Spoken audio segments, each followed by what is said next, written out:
فلاں فلاں یعنی موجودہ آرمی چیف جو ہے اگر انہیں لگایا جائے، نام لے کے کہا گیا، ایک آپ کے پرائیویٹ سیکٹر ٹی وی پہ میں خود بیٹھا ہوا تھا، اور اگر ان کو لگایا گیا تو ہم ان کو کنٹروورشل کر دیں گے، ہم ان کے خلاف. ادھر رکیے گا، میں عامر ڈوگر صاحب کی طرف جاتا ہوں. ملک صاحب، یہ army chief general Asim Munir Syed کا بڑا استقبال ہوا برطانیہ میں، پی ٹی آئی کیسے دیکھتی ہے اس آؤ بھگت کو؟ راجہ صاحب، پہلی بات تو عرض ہے کہ آپ نے بتایا کہ اس ابتدائیہ میں کہ لندن احتجاجی سیاست کا مرکز رہا ہے پی ٹی آئی کا. لندن ہمیشہ سے ہی مرکز رہا ہے پاکستان کے حوالے سے سیاست کا. جی درست ہے. 22 ماہ پہلے جو رجیم چینج ہوئی وہ بھی لندن پلان سے ہی ہوئی. اس سے پہلے 2 بڑی جماعتوں کے درمیان چارٹرڈ آف ڈیموکریسی ہوا، وہ بھی لندن میں ہی ہوا. اس سے پہلے جب جلا وطن میں شہید بے نظیر بھٹو صاحبہ تھیں، وہ بھی لندن سے ہی انہوں نے اپنی پوری سیاست اور احتجاج اور جو پورا مومنٹم بنایا لندن سے بنایا. اور جب میاں نواز شریف صاحب جب بھی فرار ہو کر جاتے ہیں، بھلے وہ جعلی پلیٹلیٹس کی رپورٹ لے کر جائیں یا ملک سے ویسے بھاگیں، وہ لندن جاتے ہیں. اب ملک صاحب، جو میرا ایگزیکٹلی جو میں نے کہا نا کہ پی ٹی آئی کے پروٹیسٹ کا، میری گزارش سن لیں، میں نے جو گزارش کی تھی نا کہ پی ٹی آئی کے پروٹیسٹ کا مرکز رہا، میرا مطلب بھی یہی تھا کہ میاں صاحب جاتے ہیں پروٹیسٹ ہوتا ہے، قاضی فائز عیسیٰ صاحب جاتے ہیں پروٹیسٹ ہوتا ہے. نہیں، وہ تو دیکھیں ڈائریکشن چینج ہو جاتی ہے نا. کبھی پروٹیسٹ اے بی کے خلاف کرتا ہے، کبھی بی اے کے خلاف کرتا ہے. آج ہم پروٹیسٹ کر رہے ہیں، کل کو کوئی ہمارے خلاف کر رہا تھا اور کل شاید ہمارے خلاف کوئی ہو، وہ بات نہیں ہے. لیکن میں یہ پوچھنا چاہ رہا ہوں کہ یہ آپ ٹاک شو آرمی چیف کے حوالے سے کیوں کر رہے ہیں؟ آپ آرمی چیف کو سیاست میں کیوں دھکیل رہے ہیں، کیوں گھسیٹ رہے ہیں؟ سپاہ سالار ہیں ہمارے پاکستان کے، اگر ان کا کسی ملک میں استقبال ہوا ہے تو ہمارے لیے فخر کی بات ہے. بڑی اچھی بات کی آپ نے. آرمی چیف کو آپ سیاست میں کیوں لے کر آنا چاہتے ہیں؟ آرمی چیف کا سیاست سے کیا تعلق ہے؟ ہماری سیاست کا کیا پاکستان کی سیاست کا آرمی چیف کا کوئی تعلق ہے؟ تو پھر آپ اس کا مطلب انڈورس کر رہے ہیں اس بات کو. کوئی اور بات کرے نا سر. آپ نے بڑی اچھی بات کی، میں خوش ہوا آپ کی بات سن کے، کیونکہ ملک صاحب میں بڑا خوش ہوا، آنیسٹلی میں بڑا خوش ہوا ملک صاحب، آپ نے بڑی اچھی بات کی. آپ نے تقریباً ہمارے پوائنٹس کو انڈورس کر دیا کہ سیاسی جماعتیں مل کے بیٹھیں، کیوں آرمی چیف کو خط لکھتے ہیں، کیوں جو ہے ادھر ہی مذاکرات کی بات کرتے ہیں. میں تو آپ کا شکریہ ادا کر رہا ہوں. اچھا پراچا صاحب، آخری بات کی کہ بغض ہے آرمی چیف کے خلاف. کب کس سیاسی پارٹی نے بغض نہیں نکالا؟ ابھی باجوہ صاحب کے خلاف بہت نکالا، مصدق ملک صاحب کی پارٹی نے، اور کیا کچھ کہا. اور اس سے پہلے پرویز مشرف کے خلاف کیا کچھ کہا، وہ بھی آرمی چیف تھے. اور اس سے پہلے پیپلز پارٹی نے ضیاء الحق کے خلاف کیا کچھ کیا، وہ بھی آرمی چیف تھے. اور ان بدقسمتی کے ان تینوں آرمی چیفوں نے اپنے اپنے ادوار میں بدترین پولیٹیکل وکٹمائزیشن کی ان پارٹیوں کے خلاف، جس طرح اب ہمارے خلاف ہو رہی ہے. تو یہ تو آرمی چیف، تو ہر آرمی چیف جو ہے وہ نشانہ بنا ہے ان پولیٹیکل پارٹیوں کا جو اس وقت کی متاثرہ پولیٹیکل پارٹیاں تھیں، جیسے آج ہم ہیں اور اس سے پہلے پوائنٹ ٹیکن ملک صاحب، پوائنٹ ٹیکن ہر آرمی چیف. جی پوائنٹ ٹیکن. اجازت دیں میں ذرا ندیم افضل چند صاحب کا پرسپیکٹیو لے لوں. چند صاحب یہ فرمائیے، اگر پہلا یہی سوال کر لیتے ہیں، آرمی چیف کی جو لندن وزٹ ہے، قاضی فائز عیسیٰ صاحب گئے تھے، بڑا احتجاج پورے میڈیا پہ، سوشل میڈیا پہ چلا، آپ نے دیکھا میاں صاحب کے خلاف احتجاج کی ملک صاحب نے خود بات کر دی. اب آرمی چیف گئے ہیں، بڑا اچھا استقبال ہوا ہے برطانوی حکومت کی طرف سے. آپ کیسے ریڈ کرتے ہیں پاکستانی سیاسی کانٹیکس میں؟ پی ٹی آئی والے دوستوں سے میری یہی کئی دفعہ میری ان سے ڈسکشن بھی ہو چکی ہے، of the camera on the camera, کہ آپ کیونکہ انٹلیکچولی تو میں سمجھتا ہوں وہ بھی جانتے ہیں کہ وہ کتنے کلیئر ہیں، یا کس معاملے میں، ڈیموکریسی کے معاملے میں یا سویلین سپریمیسی کے معاملے میں ان کی کیا رائے ہے. لیکن اس کے باوجود میں سمجھتا ہوں کہ پاکستان کا پرائم منسٹر یا لیڈر کو، یا لیڈر آف دی اپوزیشن، یا کوئی آرمی چیف یا چیف جسٹس، کوئی بھی شخصیت باہر جائے جو پاکستان کے ساتھ جس کا جڑی ہوئی ہو اس کا عہدہ یا اس کی شخصیت، تو اس کے پھر پاکستان کے باہر نعرے بازی کرنا یا ان کے خلاف ٹرول کرنا یا وہ کو مناسب نہیں ہے. لیکن کیونکہ برطانیہ کے ساتھ ہمارے آلریڈی ہمارے ملک کے بہت اچھے تعلقات ہیں پرانے، اور خصوصاً ہماری فوج کے بھی بہت اچھے تعلقات ہیں، ہمارے لوگ وہاں وار کورس بھی کرتے ہیں، بہت ساری اور اسٹڈیز کے لیے جاتے ہیں، تو میں سمجھتا ہوں کہ وہاں تو پذیرائی ملتی ہے، اور موجودہ آرمی چیف کو بھی کافی پذیرائی وہاں سرکاری طور پہ ملی ہے. یہ ایک خوش آئند بات ہے ملک کے لیے. لیکن حکومت، خاص نون لیگ کی حکومت کی بات کر رہا ہوں، وہ پھر ابھی ملک صاحب بھی کہتے ہیں کہ ہمارا کوئی بغض نہیں ہے آرمی چیف کے خلاف، موجودہ کے خلاف، لیکن نون لیگ کہہ رہی ہے کہ بغض ہے. رانا ثناء اللہ صاحب تو خطوط کے حوالے سے کہہ رہے ہیں کہ یہ بانی پی ٹی آئی خطوط لکھ کر اپنے لیے NRO مانگ رہے ہیں. دیکھیں جی، میری رانا صاحب سے رائے ذرا مختلف ہے. ٹھیک ہے. میں سمجھتا ہوں کہ جو خطوط ہیں اس پہ ڈیبیٹ ہونی چاہیے، اور پولیٹیکلی ڈیبیٹ ہونی چاہیے.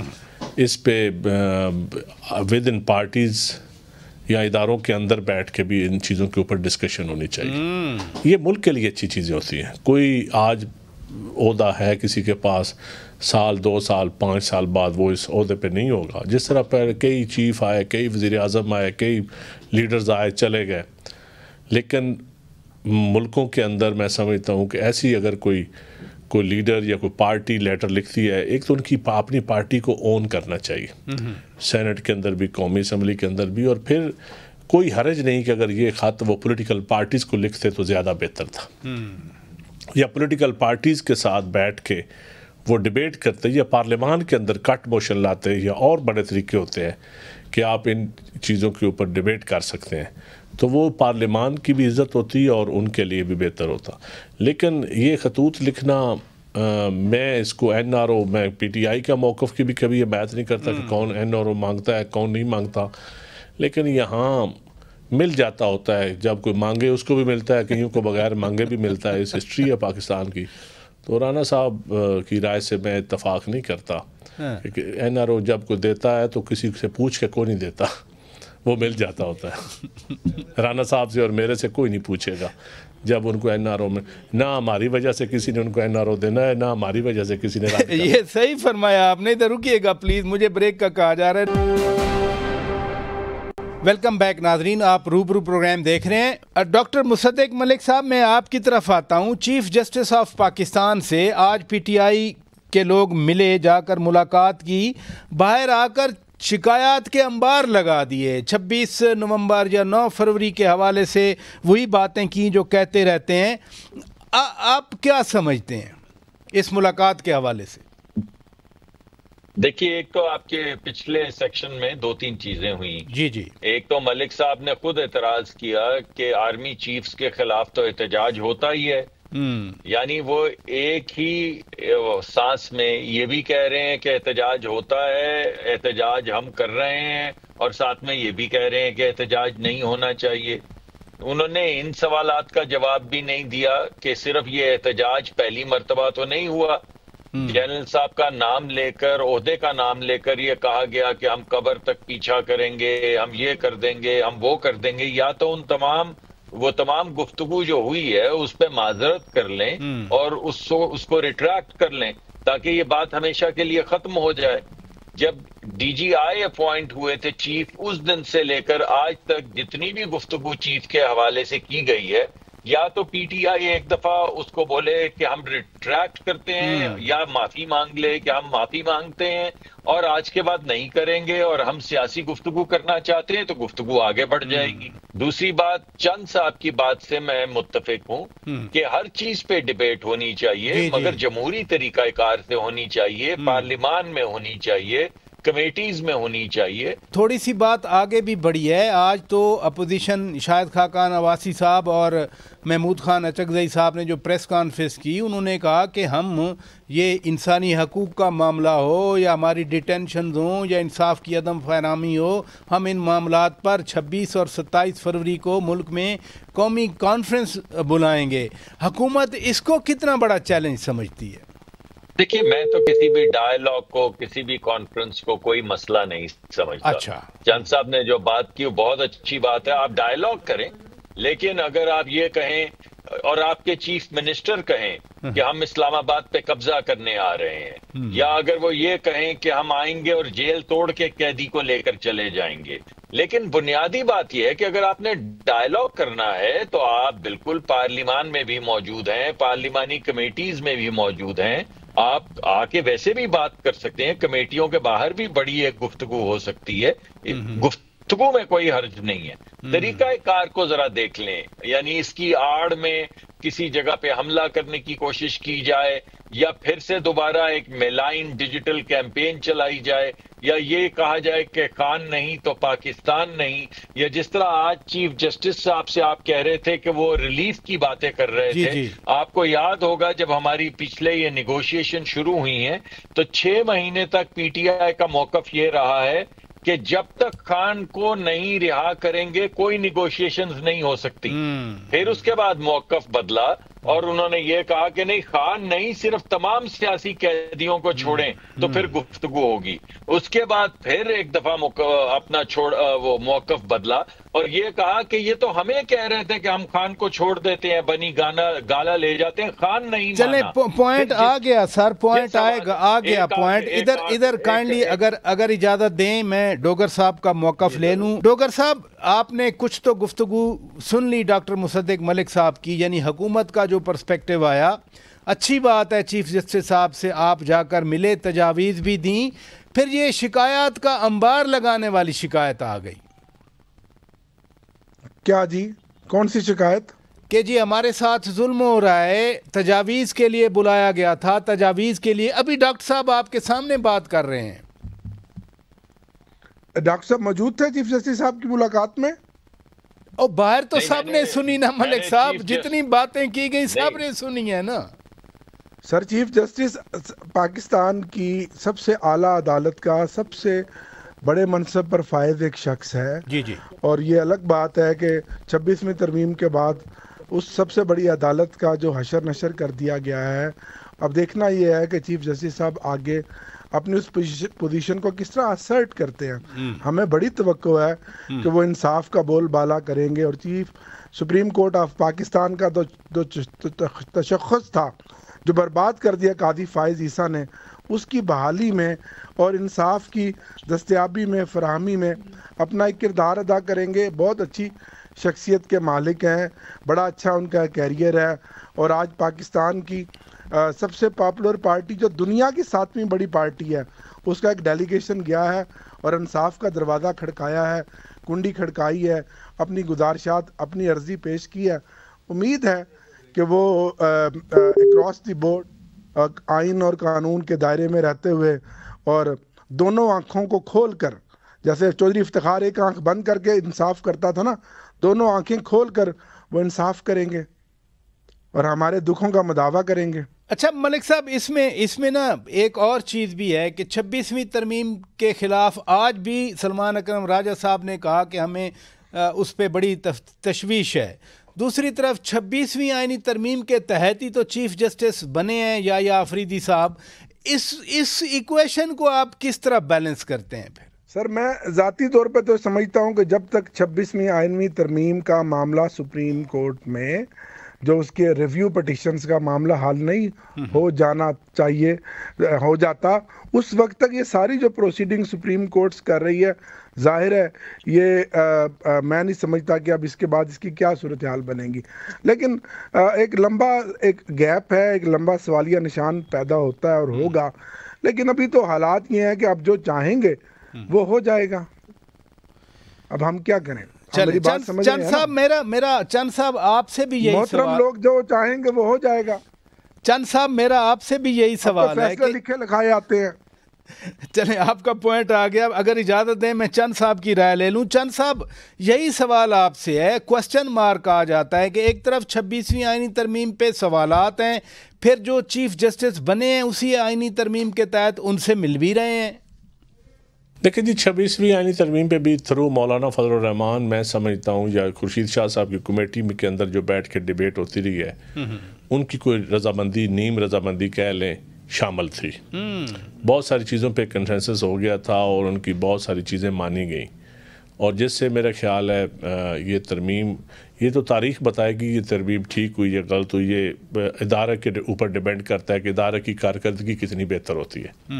اگر کارکردگی بہتر ہو جائے، اگر ججز کی اپوائنٹمنٹ کا طریقہ کار ٹھیک ہو جائے، تو پھر جو موقف پاکستان پیپل پارٹی نے سوچا تھا، جو ہماری رائے تھی، وہ تو تب بھی ہم اپنے موقف پہ، ہماری موقف کو تقویت ملے گی اگر جوڈیشل سسٹم ٹھیک ہوتا ہے، جوڈیشری کا 118ویں نمبر سے ہم اوپر آ جائیں کچھ، اور ملک عام آدمی کو یا پولیٹیکل فیصلوں میں یا بڑے بڑے لوگوں کے فیصلوں سے ہٹ کے عام آدمی سب ایک جیسا سلوک ہو، تو پھر تو میرے خیال میں ہمیں اس کا فروٹ ملے گا. جہاں تک پی ٹی آئی کا تعلق ہے چیف جسٹس سے ملاقات کا، تو یہ اچھی بات ہے، اس میں کوئی حرج نہیں ہے. پرائم منسٹر سے بھی وہ ملے ہیں، اور جو اچھا نہیں، میں حرج کا نہیں پوچھ رہا. مثلا میرا تو آج ہی سلمان اکرم راجہ صاحب نے کہا کہ 26ویں ترمیم پر تشویش ہے، اوپر سے وہی چیف جسٹس بنے اسی ترمیم کے انڈر. تو بلاول بھٹو کل آکسفورڈ میں لیکچر دیتے ہوئے کہہ رہے تھے کہ جی جمہوریت بہترین انتقام ہے. کیا یہی انتقام ہے کہ 26ویں ترمیم کے تحت بننے والے چیف جسٹس صاحب سے ملنا پڑ رہا ہے؟ پھر دیکھیں تھوڑا سا راجہ صاحب، حالات چینج ہو گئے میرے خیال ہے. پی ٹی آئی کے بھی پولیٹیکل حالات کچھ چینج نظر آتے ہیں. میں چینج کی آپ کو 2 مثالیں دیتا ہوں. اچھا، جب حکومت میں تھی تو جو سب سے بڑے کرٹک تھے نا جی، اسد عمر صاحب اور فواد چودھری صاحب بھی اچھے کرٹکس میں ہوتے تھے پولیٹیکل دوسری پارٹیوں کے حوالوں سے. تو میں کل اسد عمر صاحب کا انٹرویو سن رہا تھا، بہت اچھا انٹرویو وہ 92 چینل پہ دے رہے تھے، اور انہوں نے اپنی غلطیاں بھی تسلیم کی ایز اے پارٹی، اور کہہ رہے تھے کہ یہ کسی کو نہیں کرنی چاہیے. میں سب فواد چودھری صاحب کی باتیں سنتے ہیں، اب ہم آف دا کیمرہ بھی سنتے ہیں، آن دا کیمرہ بھی ان کی سنتے ہیں، اور بہت سارے لیڈرز ہیں جو اس وقت تھوڑا سا سائڈ لائن پہ ہیں. ویسے پتہ نہیں کس حکمت کے تحت یہ ان کا ذاتی فعل ہے، اس کے اوپر میں کمنٹس نہیں کروں گا، لیکن میں ان کی جب رائے سنتا ہوں تو میں سمجھتا ہوں یہ پولیٹیکل اس پارٹی کے اندر ایک اچھی چینج آ رہی ہے، اس سوچ کے تحت کہ دوسروں کے ساتھ ڈائلاگ کرنا، جو غلطیاں ہوئی ہیں اس کو تسلیم کرنا. ورنہ یہ پی ٹی آئی میں تو رواج نہیں تھا کہ اپنی غلطی کو تسلیم کرنا یا دوسروں کے ساتھ ڈائلاگ کرنا. جہاں تک ان کا تعلق ہے ملاقات کا اور 26ویں تو جو ان کے تضاد نظر آ رہا ہے، تو تضاد پولیٹیکل پارٹی میں چھوٹا موٹا ہوتا رہتا ہے. اتنی کوئی لیوریج دینا چاہیے ان کو، اتنے کوئی یہ کون سا ہم پولیٹیکل لوگ ہیں، چھوٹی موٹی باتیں ہوتی رہتی ہیں. ادھر رکیے گا ناظرین، بریک لیتے ہیں. ویلکم بیک ناظرین، ہم بات کر رہے ہیں ملکی صورتحال کے حوالے سے. آگے بڑھتے ہیں کہ اپری میں گول میز کانفرنس ہوئی اور صوبوں کو چھوٹا کرنے کی ریکمنڈیشن دی گئی. ملک صاحب، آپ کی جماعت کا تو منشور تھا، آج اپری میں جو گول میز کانفرنس ہوئی اس میں کہا گیا کہ پنجاب 196 ملکوں سے بڑا ہے. پھر کس طرح سے یہ تبدیلیاں کر سکتے ہیں؟ ریکمنڈیشن ہے کہ جو انتظامی تبدیلیاں بڑی ضروری ہیں پاکستان کی صوبوں میں. جی راجہ صاحب، یہ بہت ہی ضروری ہے. یہ ممکن ہی نہیں ہے کہ پنجاب جتنا بڑا صوبہ ہے، آپ نے خود بتایا بڑے بڑے ملک جرمنی، فرانس، سویڈن، ناروے جیسے ملک پنجاب سے چھوٹے ہیں آبادی میں. جنوبی پنجاب جو 11 اضلاع پر مشتمل صوبہ ہے، الگ صوبہ بنانے کی ہماری جو ڈیمانڈ ہے، وہاں کے عوام کی ڈیمانڈ ہے، جو ہماری تحریک ہے، وہ عرصہ دراز سے چلتی چلی آ رہی ہے. پہلی بار عملی طور پر پاکستان تحریک انصاف کی حکومت نے سول سیکریٹریٹ کا قیام کا اعلان کیا، وہاں additional I G south Punjab کا عہدہ بنایا، ان کے نیچے ساؤتھ پنجاب کے سیکرٹریز بٹھائے، ایڈیشنل آئی جی بٹھایا، اور رولز اینڈ بزنس میں ترمیم کی، اور بجٹ میں ترمیم کر کے رنگ فینس کیا کہ جو ہمارے جو آبادی کے لحاظ سے ہمارے جو فنڈز ہیں وہ ہماری جو آبادی ہے، ہمارے جو ضلع ہیں، انہی میں خرچ ہوں گے، ریپروپریشن نہیں ہوگی. تو سر ہم نے سب کچھ کیا. 3.5 ارب کی خطیر رقم سے بہت خوبصورت بلڈنگ جنوبی پنجاب سیکریٹریٹ کی بن چکی ہے. Additional I G south Punjab بیٹھے ہیں جو صبح سے لے کے شام تک مکھیاں مار رہے ہیں. 21 اختیار جو ہم نے نیچے ڈیوالو کر کے ان کو دیے، مریم نواز صاحبہ نے واپس لے لیے، اور تخت لاہور کی کیونکہ ہم قید میں ہیں انہوں نے دوبارہ ہمیں جکڑ لیا. اب میں یہ سوال کرتا ہوں پراچا صاحب, آخری بات, کہ اربوں روپیہ جو ہم نے اس انفراسٹرکچر پہ خرچ کیا تھا وہ سارا فارغ ہو گیا. سیکٹریز ابھی بھی بیٹھے ہیں لیکن ان کے پاس اختیار کچھ نہیں ہے. ملک صاحب میری گزارش یہ ہے, یہ جو ماہرین نے ریکمنڈیشن دیں ان میں کہا گیا کہ پارلیمنٹ لیڈ کرے.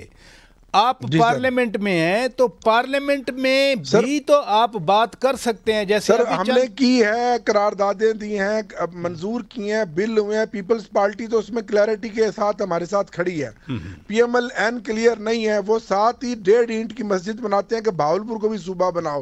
یعنی کہ نہ رادھا ہوگی, نہ نومن تیل ہوگا, نہ رادھا ناچے گی. بھئی بہاولپور کے 3 اضلاع پر آپ بہاولپور ڈویژن کو الگ سے صوبہ بناتے ہیں کہ یہ ریاست تھی, ماضی میں بالکل ریاست تھی, مانتے ہیں, لیکن وہ ریاست کتنی بڑی ریاست تھی. آج اس ریاست میں سے ہریانہ میں چلی گئی. آج وہ ریاست جو ہے آپ کا پورا احمد آباد سے نیچے انڈیا کے راجستھان میں چلی گئی. آج باقی وہ پنجاب کے صوبے میں 3 ان کے ضلع, ایک ڈویژن ہے. لیکن اگر وائبل بنانا ہے تو پھر 11 کے 11 اضلاع کے اوپر اگر جھنگ سائی وال کو بھی کنسنسس کر کے اور بکھر کو بھی ملا لیا جائے تو ایک بڑا وائبل, بڑا سمارٹ یونٹ بنتا ہے. لیکن پی ایم ایل این کیونکہ نہیں چاہتی, ظاہر ہے وہ تختے لاہور. چلے میں جواب لے لیتا ہوں ڈاکٹر صاحب سے, میں جواب لے لیتا ہوں. ڈاکٹر صاحب اسی سیمینار میں جو میں تو چونکہ وہ ریکمنڈیشن آئیں ماہرین کی باتیں, انہوں نے کہا کہ نئے صوبے معاشی اور سیاسی استحکام کے لیے ضروری ہیں. نون لیگ نے بھی تو ویسے کمٹمنٹ کی ہوئی ہے صوبوں کو چھوٹا کرنے کی. اس کو آپ کئی مختلف زاویوں سے دیکھ سکتے ہیں. پہلی بات, جو اپری آج یا جو بھی وہاں پہ کانفرنس ہوئی ہے جس میں زیادہ صوبوں کی بات ہوئی ہے, وہاں پہ یہ تو نہیں صرف کہا گیا کہ ساؤتھ پنجاب کا ایک صوبہ بنا دیا جائے. وہاں پہ تو چھوٹے ایڈمنسٹریٹولی چھوٹے صوبوں کی بات ہوئی ہے. اس میں تو تمام پورے ملک کے اندر جو نئے صوبوں کی تجاویز سامنے آئیں گی ان سب کو سامنے رکھنا پڑے گا. اپری نے صرف آج یہ تو نہیں کہا کہ جنوبی پنجاب کا ایک صوبہ بنا دیں اور سب کچھ ٹھیک ہو جائے گا, یہ بات تو نہیں ہوئی ہے. آپ کو اربن سندھ اور رورل سندھ کی جو گفتگو چلتی رہی ہے اس کو دوبارہ سے سامنے لانا ہوگا. آپ کو خیبر پختونخوا میں جو پشتو سپیکنگ بیلٹ ہے اور جو دیگر علاقے ہیں ان کی جو آپس کی گفتگو چل رہی ہے اس کو سامنے لانا ہوگا. ہزارہ صوبے کی بات چلتی رہی ہے. جی آپ کو پنجاب کے اندر جنوبی اور بہاولپور اور دیگر پنجاب کے جو بڑے بڑے علاقے ہیں وہاں پہ اگر کوئی تجویز سامنے آئے گی تو اس کو سامنے لانا پڑے گا. آپ کو بلوچستان میں پشتو سپیکنگ بلوچستان اور بلوچستان دونوں چیزیں سامنے لانی ہوں گی جو تمام گفتگو اب تک چل رہی ہے. پھر اس کے اوپر کوئی بات ہوگی نا, تو آپ بات شروع کریں چھوٹے صوبوں کی اور آخر میں کہہ دیں بہاولپور کو تو رہنے دینا, وہ بات نہ کریں. ہم تو صرف جنوبی پنجاب کی بات کر رہے ہیں. مجھے نہیں معلوم کہ یہ سیمینار جنوبی پنجاب پہ تھا یا پاکستان پورے ملک کی بات ہوئی. جی, تو پورے ملک کی اگر بات ہوگی تو پورے ملک سے بات کرنی ہوگی, پورے ملک کی تمام سیاسی جماعتوں سے بات کرنی ہوگی. اس میں نیشنلسٹ جماعتیں بھی سامنے آئیں گی بلوچستان کی. یہی تو ڈاکٹر صاحب کہا گیا نا کہ پارلیمنٹ لیڈ کرے اس پوری بحث کو. جی, تو ہم بھی تو یہ کہہ رہے ہیں, مگر میں آپ کو ایک زاویہ تو میں نے دے دیا. جی. دوسرا زاویہ یہ ہے کہ اس کے اندر کچھ کمپلیکسٹیز ہیں جن کو ڈیل کرنا پڑے گا. ہو جائیں گی انشاءاللہ, مگر ڈیل کرنا پڑے گا کیونکہ جو ڈیزائن ہے ریاست کا وہ ایسا ہے کہ 4 صوبوں نے مل کر ایک ملک بنایا پاکستان. اب ہم دوبارہ سے جب اس کے جو کانسٹیٹیوشنل یونٹس ہیں ان کو ایک نئی طریقہ کار سے تقسیم کر کے سامنے لائیں گے تو اس میں کچھ آئینی کمپلیکسٹیز ہوں گی, کچھ لیگل کمپلیکسٹیز ہوں گی. یہی تو پارلیمنٹ کا کردار ہے نا کہ ترمیم کرے.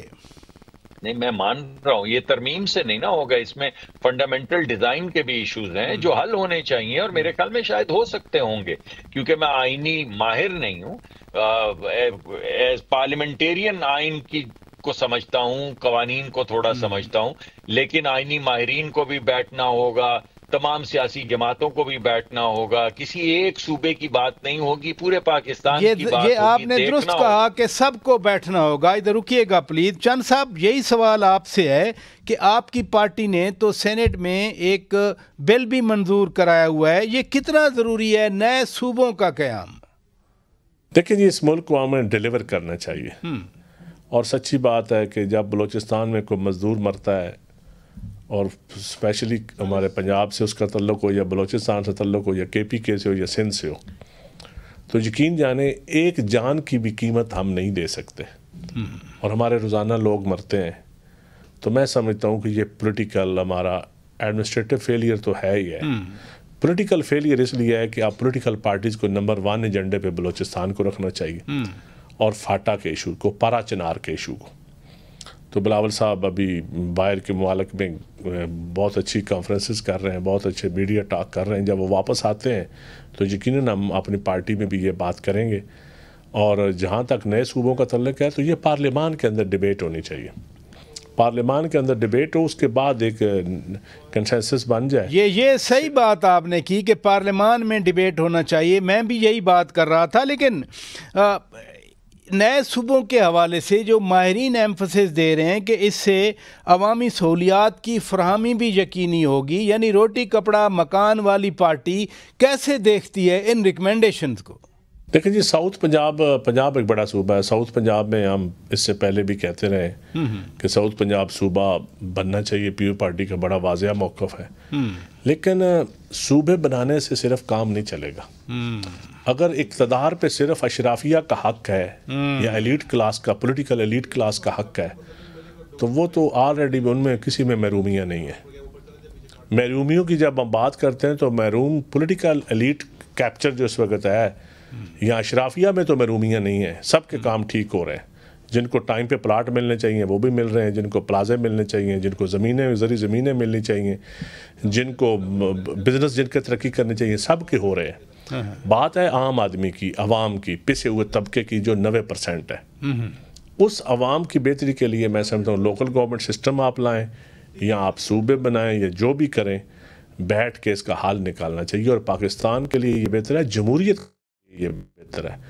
ورنہ یقین جانیے سیاست تو آلریڈی گالی بندی جا رہی ہے. اب لوگ جمہوریت کی جو پھل ہے وہ ہماری عوام نے کھایا نہیں ہے. یہ لولی لنگڑی جمہوریت عوام کو سمجھ نہیں آتی. ایک جینون جمہوریت جو ہے نا, ایک کوالٹی آف ڈیموکریسی پہ اب ڈیبیٹ ہونی چاہیے. اور اس پہ میں سمجھتا ہوں کہ ہمیں پولیٹیکل پارٹیز کا یہ حق ہے, پارٹیوں کے اندر جمہوریت سے شروع کر کے ہم عوام تک ڈیلیور کریں. تو اس میں صوبے ہوں یا لوکل گورنمنٹ سسٹم ہو, وسائل کی تقسیم بڑے انصاف کی بنیاد پہ ہونی چاہیے. اس وقت تو نہیں ہو رہی, اسی لیے محرومیاں بڑھ رہی ہیں. یہی اہم بات ہے کہ وسائل کی تقسیم عوام تک پہنچنی چاہیے. بہت شکریہ چیف وپ پی ٹی آئی جناب ملک عامر ڈوگر صاحب, آپ نے وقت دیا. فیڈرل منسٹر ڈاکٹر مصدق ملک صاحب, آپ نے وقت دیا. جناب ندیم افضل چند صاحب, بہت شکریہ, آپ نے وقت دیا. ناظرین اجازت دیجیے, خدا حافظ.